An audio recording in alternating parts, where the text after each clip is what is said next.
మేడిపల్లిలోని Narapally Nalla Malla Reddy engineering college వద్ద ఉద్రిక్తత చోటు చేసుకుంది. అయ్యప్ప మాల వేసుకునే నల్లమల్లారెడ్డి కాలేజ్ లో ఏదో సంఘటన జరిగిందో అయ్యప్ప స్వామి మళ్ళీ తెలిసిన వ్యక్తిని స్టూడెంట్ అవుతున్నారు స్టూడెంట్ ఆయన తీసుకొచ్చి లోపల ఎగ్జామ్ రాయడానికి వస్తుంటే బాత్రూమ్ లోకి తీసుకెళ్లి వస్త్రధరం చేయడం జరిగింది.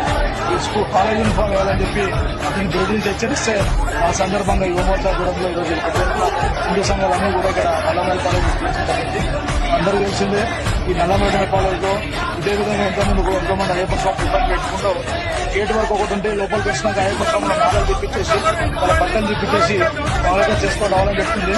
అదే రోజు ఉదయం ఇక్కడికి వచ్చిన సందర్భంగా మేము చూస్తామేమో టోపీలు పెట్టుకొని సూకాలు వేసుకొని వీళ్ళందరూ లోపలికి వస్తుంటే ఏమైనా ఆ యాజమాన్యం హిందూ వ్యతిరేకంగా ఈయన మల్లారెడ్డి ఏదైతే ఈ చర్యలు తీసుకుంటున్నాం తీవ్రంగా మేము ఖండిస్తాం. యువతరఫున వెంటనే యాజమాన్యం ఎవరైతే ప్రిన్సిపాల్ ఉన్నారో ఎవరైతే వీళ్ళందరూ ఉన్నారో వీటి సభలో బేసరిగా బయటకు వచ్చి మా అయ్యప్ప స్వామి ఎవరైతే ఇబ్బంది పెట్టినో అతని కాలు మొక్కి క్షమాపణ కోరాలని చెప్పి యువమోర్చా డిమాండ్ చేస్తున్నాం. ఈ నల్లమల్లారెడ్డి అరాచకాలు ఎట్లా అర్థమవుతున్నారో ఈ నారపల్లి ప్రాంతంలో చూస్తున్నాం. కబ్జాలు అక్రమాలు ఇక్కడ ఉన్న లోకల్ నాయకులు ఇబ్బంది పెట్టడం కార్యక్రమం ఇస్తున్నాం.